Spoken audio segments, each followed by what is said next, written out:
মালয়েশিয়ার কুয়ালালামপুর থেকে ৩৯৬ জন বাংলাদেশি সহ ৭৭০ অবৈধ অভিবাসীকে আটক করা হয়েছে। বুকিত বিনতং এলাকায় ইমিগ্রেশন এনফোর্সমেন্ট ২ দিনের বিশেষ অভিযান চালিয়ে তাদের আটক করে। এই বিষয়টি নিয়ে আলোচনা করতে আমাদের সঙ্গে যোগ দিচ্ছেন ব্র্যাক কর্মকর্তা রায়হান কবির। রায়হান কবির, আপনাকে স্বাগত জানাচ্ছি ইন্ডিপেন্ডেন্ট টেলিভিশনের সংবাদে। প্রথমেই যেটি জানতে চাই আপনার থেকে, মালয়েশিয়ায় বাংলাদেশিদের অবস্থান করা কি কঠিন হয়ে পড়েছে কিনা? যদিও অবৈধভাবে যারা বাস করছেন তাদেরই আটক করা হয়েছে, একটু বলবেন এই বিষয়টিতে। ধন্যবাদ ইন্ডিপেন্ডেন্ট টেলিভিশনকে। আসলে মালয়েশিয়াতে বাংলাদেশিদের অবস্থান করা কঠিন বলতে ডিপেন্ডস অন দ্য কান্ট্রি। আসলে কোন দেশের ইমিগ্রেন্ট আপনি তার উপর ডিপেন্ড করে একাংশে।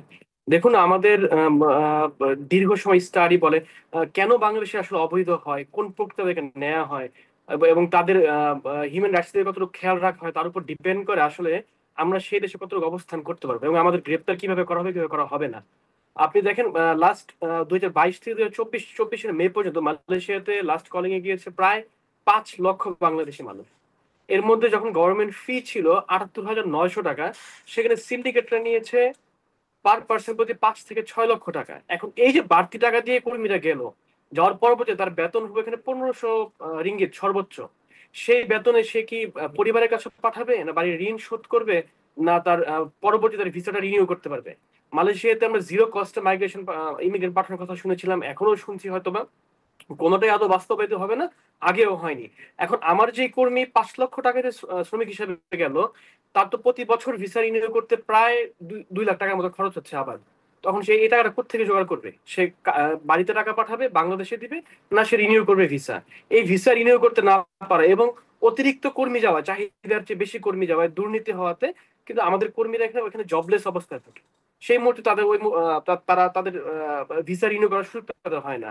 তো স্বাভাবিকভাবে সিস্টেম তাদেরকে ইলিগাল বানায়। মানুষ তো ইলিগাল হয় না, সিস্টেম তাদেরকে আনডকুমেন্টেড বানায়। কেউ আনডকুমেন্টেড থাকতে চায় না। কিন্তু এই যে এভাবে ম্যাস অ্যারেস্ট, এটাও করা যায় না। তাদেরকে সঠিক কোনো বাংলাদেশিকে সঠিক প্রক্রিয়ায় গ্রেপ্তার হলে, কেউ বাংলাদেশে না যে কোনো দেশে ইমিগ্রেন্ট যদি গ্রেপ্তার হয়, তাকে সঠিক প্রক্রিয়া ফলো করে ডিটেনশন ক্যাম্পে রেখে তাকে দেশে পাঠানো হয় সংসদ দূতাবাসের মাধ্যমে। কিন্তু আমাদের শ্রমিকদের কখনো চেইন, আপনি দেখবেন গতকালকের ভিডিওটাতে যে আমার খুব দুঃখ বোধ হয়েছে আমার, সবাইকে হাতে চেইন পরিয়ে শিকল পরিয়ে বসিয়ে রাখা হয়েছে। আসলে এটা হিউম্যান বিং এর ক্ষেত্রে এটা করা যায় না। তো আমরা সেই ক্ষেত্রে বলবো, দুই দেশের সিস্টেমকে সামনে শুনছি হয়তো শ্রমিক যাবে, এই সিস্টেমে যত হয় যেন শ্রমিকরা আসলেই জিরো কষ্টে যেতে পারে, তাহলে আনডকুমেন্টেড হওয়ার কোনো চান্সেস থাকবে না।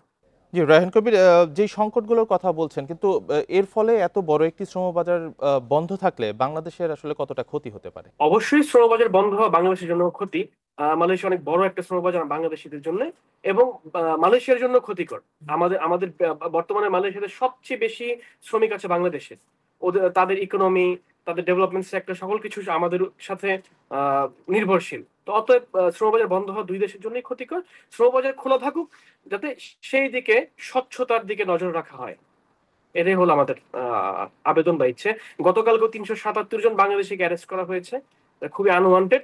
সঠিক প্রক্রিয়া সবাইকে লিগালাইজেশন করে, ওই দেশে সরকার যদি লিগালাইজেশনের প্রক্রিয়া শুরু করে, সবাইকে সঠিক প্রক্রিয়া এনে এবং কস্ট যাতে ওই দেশের নিয়োগকর্তা বহন করে, সেই সুযোগটা যদি সেই সম্ভাবনা যদি আসলেই শুরু করতে পারি আমরা, তাহলে এমন ঘটনা সামনে ঘটবে না।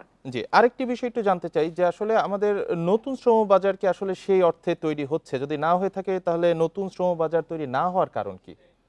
দেখেন, বৈশ্বিক পরিস্থিতি চারদিক থেকে বাংলাদেশ থেকে শ্রমিক নেয়ার যেই, আমাদের আমাদের রিসেন্ট কিছু সরকারের কিছু রদবদল হওয়াতে হয়তো কোনো ইস্যু হতে পারে। বৈশ্বিক চাহিদার ক্ষেত্রে আমাদের শ্রমিক যাওয়া প্রয়োজন এবং মালয়েশিয়ারও শ্রমিক প্রয়োজন, মালয়েশিয়া অন্যান্য দেশগুলোতে শ্রমিক প্রয়োজন। কিন্তু যে ক্ষেত্রেই হোক, প্রক্রিয়াতে স্বচ্ছ এবং স্কিল ওয়ার্কারের দিকে নজর রাখতে হয়। জনাব রায়হান কবির, আমাদের সাথে যুক্ত হওয়ার জন্য আপনাকে অসংখ্য ধন্যবাদ।